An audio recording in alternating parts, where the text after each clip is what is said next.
कक्षा 12वीं के बच्चों का संतोष दंगे चैनल पर स्वागत है। बच्चों, आप लोगों का जो वार्षिक परीक्षा का जो प्रश्न पत्र है उसका मॉडल पेपर मैं आपको इस वीडियो में बता रहा हूं और किस प्रकार से आपका वार्षिक परीक्षा का प्रश्न पत्र आएगा। राजनीति शास्त्र यानी कि पॉलिटिकल साइंस कक्षा 12वीं का मैं यहाँ पर आपको मॉडल पेपर प्रोवाइड करवा रहा हूँ और जो प्रश्न मैं आप लोगों को प्रोवाइड करवा रहा हूँ ये बहुत ही इंपॉर्टेंट प्रश्न है। हो सकता है कि इसमें से कुछ प्रश्न आपको वार्षिक परीक्षा में देखने को मिल जाए। और मैं बोलना चाहूँगा कि सेम टू सेम इसी पैटर्न पर आपका सारा वार्षिक परीक्षा का पैटर्न रहेगा। ठीक है, तो आप इस वीडियो को स्टार्टिंग से एंडिंग तक जरूर देखिएगा क्योंकि आपको पता लग जाएगा कि कौन सा प्रश्न किस प्रकार का आने की आपको संभावना है। सही विकल्प वाला चुनकर यहाँ पर लिखना है, यानी कि बच्चों यहाँ पर आपका ऑप्शनल रहेगा।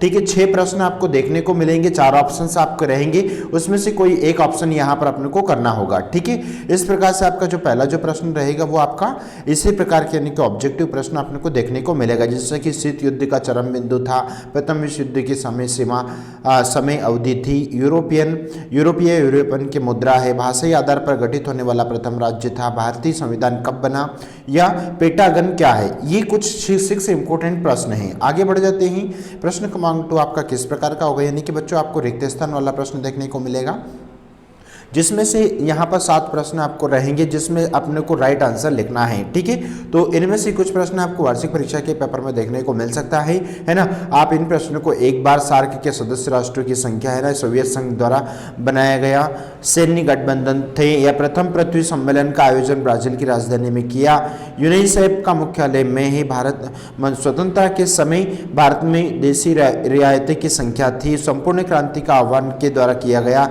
चरमा शरणार्थी है ना देश से आए। ठीक है, अगला बढ़ जाते हैं, यानी कि प्रश्न क्रमांक 3 जो रहेगा ना, आपको एक वाक्य में उत्तर लिखने के लिए बच्चों यहाँ पर आपको प्रश्न देखने को मिलेंगे। ठीक है, सोवियत संघ विघटन के बाद विश्व की राजधानी हो गई, अंतर्राष्ट्रीय न्यायालय का मुख्यालय कहाँ पर है, भारत में प्रथम आम चुनाव कब हुआ, जय जवान जय किसान का नारा किसने दिया, भारत के 4 पड़ोसी देशों के राज्य है ना देशों के नाम अपने को बताना है, भारत में चुनाव आयोग का गठन कब किया गया, आरटीआई का फुल फॉर्म क्या है। इस प्रकार से आपको प्रश्न पूछने को मिलेगा। अगला प्रश्न नंबर 4 देखेंगे बच्चों, तो आपको सत्य और असत्य वाले प्रश्न देखने को मिलेंगे। ध्यान रहे कि जो भी आपको इस प्रकार के प्रश्न आते हैं उनके पीछे यदि जो कोई भी आंसर यदि सत्य है तो सत्य लिखें, यदि असत्य है तो उसे असत्य पूर्णता रूप से आप लिखें। आगे बढ़ जाएं, यानी कि अगला जो प्रश्न रहेगा आपको सही जोड़ी वाला जो प्रश्न रहेगा। ठीक है, ध्यान रहे इस बात का कि जो इस प्रकार के जो क्वेश्चन रहते हैं उनके जस्ट सामने ही बच्चों आपको आंसर लिखना है, क्रॉसिंग मेथड यूज नहीं करना है। ठीक है, इस प्रकार के आपने को प्रश्न को देखने को मिल सकते हैं। प्रश्न क्रमांक 6 की यदि बात करें तो शीत युद्ध पूर्ण कब समाप्त माना गया, शीत युद्ध किसे कहते हैं, 2 ध्रुवीय विश्व से क्या अभिप्राय है, तनाव से शैथिल्य का क्या अभिप्राय है, हेगमनी शब्द की जड़ें कहाँ से प्राप्त हुई, नाटो का पूरा नाम, शिमला समझौता कब हुआ, सार्की के सदस्य देश के नाम, निशस्त्रीकरण से क्या आशय, सुरक्षा से क्या आशय, वैश्वीकरण से क्या आशय है, शरणार्थी किसे कहते हैं, लोकतांत्रिक शासन किसे कहते हैं, भारत के प्रथम चुनाव आयुक्त कौन थे, दल बदल से क्या आशय है, प्रवी पर्स क्या है, या ताड़ी विरोधी आंदोलन कब और कहाँ हुआ था, NFF का पूरा नाम क्या है,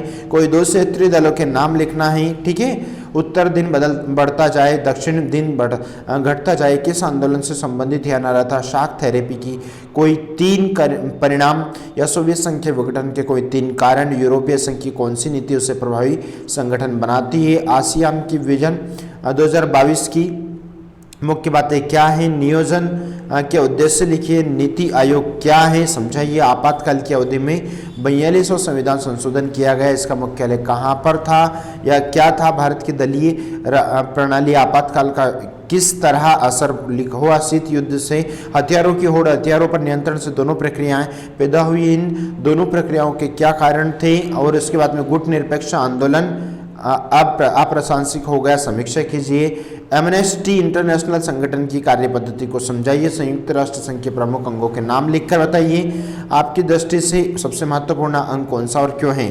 पुनर्गठन आयोग के प्रमुख कार्यों में दी गई सिफारिशों की व्याख्या करना, या फिर एक स्वाधीन राष्ट्र के रूप में भारत को किन किन चुनौतियों का सामना करना पड़ा। 23 नंबर में यहाँ पर रहेगा निम्नलिखित का संक्षिप्त टिप्पणी, भारत की परमाणु नीति, गुट निरपेक्षता। ओवर में दोनों प्रश्न में से किसी एक प्रश्न का उत्तर अपने को यहाँ पर लिखने को रहेगा। इस प्रकार से बच्चों आप लोगों का टोटल 23 क्वेश्चन 80 नंबर में प्रश्न पत्र आएगा, और हो सकता है कि इसमें से कुछ प्रश्न आपको वार्षिक परीक्षा के प्रश्न पत्र में देखने को मिल जाए। यदि आपको वीडियो अच्छा लगा तो please please my dear student channel को सब्सक्राइब करें, दोस्तों मित्रों को शेयर करें, ताकि उसे इस प्रकार की दिक्कत ना आए कि वार्षिक परीक्षा में किस प्रकार के प्रश्न उससे पूछे जाएंगे। हो सकता है कि इसमें से कुछ इंपॉर्टेंट मॉडल पेपर है ये, ठीक है। एक बार फिर बोलना चाहूँगा कि ये मॉडल पेपर है, ठीक है। आप इस बात को विशेष अच्छी तरह से समझें। Thank you so much. मिलते हैं ब्रेक के बाद नए वीडियो के साथ में, तब तक के लिए जय हिंद, जय भारत।